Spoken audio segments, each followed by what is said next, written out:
আসসালামু আলাইকুম। আশা করছি আল্লাহর রহমতে আপনারা সবাই অনেক ভালো আছেন এবং সুস্থ আছেন। তো বন্ধুরা, জাতীয় রাজস্ব বোর্ড থেকে নতুন একটি নিয়োগ বিজ্ঞপ্তি প্রকাশ করা হয়েছে। তো আপনারা এখানে অফিস সহায়ক পদে আবেদন করতে পারবেন। এখানে ৪৩টি লোক নিয়োগ করা হবে। তো আপনারা এখানে সর্বনিম্ন এসএসসি পাস হলে আবেদন করতে পারবেন। তো এখানে আপনারা বাংলাদেশের কোন জেলা থেকে আবেদন করতে পারবেন, আবেদন করতে কত টাকা খরচ পড়বে, আবেদনের সময়সীমা, কিভাবে আবেদন করবেন, কোন লিঙ্কে ক্লিক করে আপনাকে আবেদন করতে হবে, সবকিছু আজকের এই ভিডিওতে থাকবে। তো আশা করব ভিডিওটি আপনারা প্রথম থেকে শেষ পর্যন্ত দেখতে থাকবেন, তাহলে ভিডিওর সকল টপিক আপনি সুন্দরভাবে বুঝতে পারবেন। তো বন্ধুরা, যদি আপনি আমার ভিডিওতে নতুন দর্শক হয়ে থাকেন, তাহলে অবশ্যই আমার ইউটিউব চ্যানেল আনলিমিটেড জব ইনফোভিডি চ্যানেলটি অবশ্যই সাবস্ক্রাইব করে রাখবেন এরকম নিত্য নতুন নিয়োগ বিজ্ঞপ্তি পেতে। তো বন্ধুরা, চলুন আজকের এই ভিডিওটি শুরু করা যাক। তো এখানে দেখতে পাচ্ছেন যে পদের নাম বেতন স্কেল গ্রেড জাতীয় বেতন স্কেল। এখানে ১ নম্বর যে পদ রয়েছে অফিস সহায়ক, এখানে বেতন স্কেল ধরা আছে ৮,২৫০ থেকে ২০,০১০ টাকা। তো এখানে গ্রেড ২০।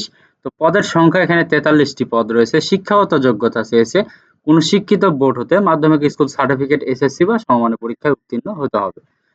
তো আপনারা এখানে কোন জেলা থেকে আবেদন করতে পারবেন এটা আপনাদেরকে একটু পরে বলতেছি। ফার্স্টে আপনাদেরকে বলতেছি যে অনলাইনে আবেদনের ক্ষেত্রে কি আপনার শর্তাবলী প্রযোজ্য। তো অবশ্যই আপনাকে ১৮ থেকে ৩০ বছর বয়সের ভেতরে হইতে হবে। প্রার্থীকে জন্মসূত্রে বাংলাদেশের নাগরিক হতে হবে। কোনো প্রার্থী বিদেশি নাগরিক বিয়ে করলে বা বিয়ে করতে প্রতিজ্ঞাবদ্ধ হলে তিনি আবেদনের অযোগ্য বলে বিবেচিত হবেন।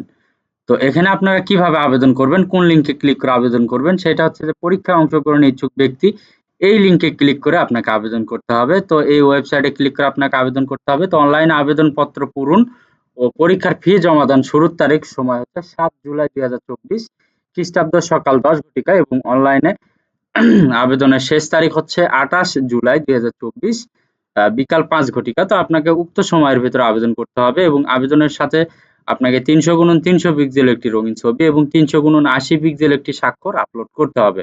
এবং আবেদন করার পর আপনাকে পরীক্ষার ফি বাবদ যে টাকা, সেটা আপনাকে টেলিটক প্রিপেইড নাম্বারের মাধ্যমে পরিশোধ করতে হবে।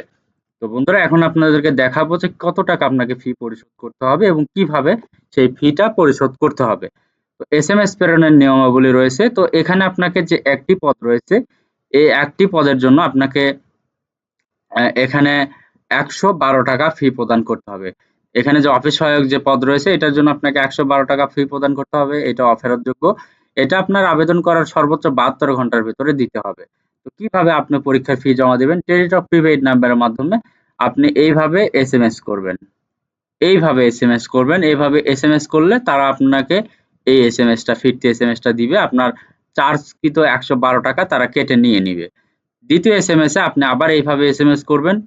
এইভাবে এসএমএস করলে রিপ্লাই এসএমএসে তারা আপনাকে একটি ইউজার আইডি এবং পাসওয়ার্ড দিয়ে দিবে। ইউজার আইডি পাসওয়ার্ড দিয়ে আপনি এই লিঙ্কে ক্লিক করে লগইন করবেন। ইউজার আইডি পাসওয়ার্ড দিয়ে লগইন করার পরবর্তীতে ওখানে দেখতে পারবেন আপনার রোল নাম্বার, আপনার পদের নাম, ছবি, পরীক্ষার তারিখ, সময়, স্থান, কেন্দ্রের নাম ইত্যাদি সম্বলিত একটি প্রবেশপত্র থাকবে।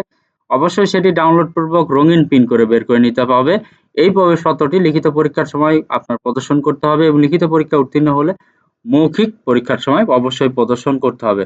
শুধুমাত্র টেলিটক প্রিপেইড মোবাইল ফোন থেকে প্রার্থীগণ নিম্নবর্ণিত এসএমএস পদ্ধতি অনুসরণ করে নিজ ইউজার আইডি এবং পাসওয়ার্ড পুনরুদ্ধার করতে পারবেন।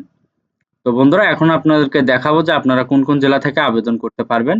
তো যে সকল জেলার প্রার্থীগণ আবেদন করতে পারবেন, তো এখানে রয়েছে ঢাকা, গাজীপুর, মানিকগঞ্জ, মুন্সিগঞ্জ, নারায়ণগঞ্জ, নরসিংদী, গোপালগঞ্জ, মাদারীপুর, শরীয়তপুর, কিশোরগঞ্জ, টাঙ্গাইল, ময়মনসিংহ, জামালপুর, নেত্রকোনা, চট্টগ্রাম, বান্দরবান, কক্সবাজার, ব্রাহ্মণবাড়িয়া, চাঁদপুর, কুমিল্লা, ফেনী, লক্ষ্মীপুর, রাঙ্গামাটি, রাজশাহী, জয়পুরহাট, পাবনা, সিরাজগঞ্জ, নওগাঁ, নাটোর, চাঁপাইনবাবগঞ্জ, বগুড়া, রংপুর, দিনাজপুর, গাইবান্ধা, কুড়িগ্রাম, লালমনিরহাট, নীলফামারী, পঞ্চগড়, ঠাকুরগাঁও, খুলনা, যশোর, ঝিনাইদহ, মাগুরা, বাগেরহাট, মেহেরপুর, বরিশাল, ভোলা, ঝালকাঠি, বরগুনা, সিলেট, মৌলভীবাজার এবং সুনামগঞ্জ।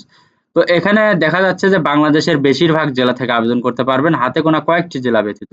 তবে এতিম ও শারীরিক প্রতিবন্ধী কোটায় সকল জেলা প্রার্থী আবেদন করতে পারবেন।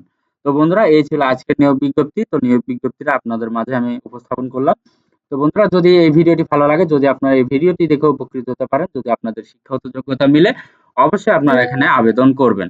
তো বন্ধুরা, আজকের ভিডিও দেখে উপকৃত হতে পারলে অবশ্যই লাইক, কমেন্ট এবং শেয়ার করবেন। পাশাপাশি আমার ইউটিউব চ্যানেল আনলিমিটেড জব ইনফোভিডি চ্যানেলটি অবশ্যই সাবস্ক্রাইব করে রাখবেন। তো সবার জন্য অনেক শুভকামনা। সবাই ভালো থাকবেন, সুস্থ থাকবেন। আল্লাহ হাফেজ। দেখা হচ্ছে নতুন কোনো ভিডিওতে। Thanks for watching. Please like, share, subscribe.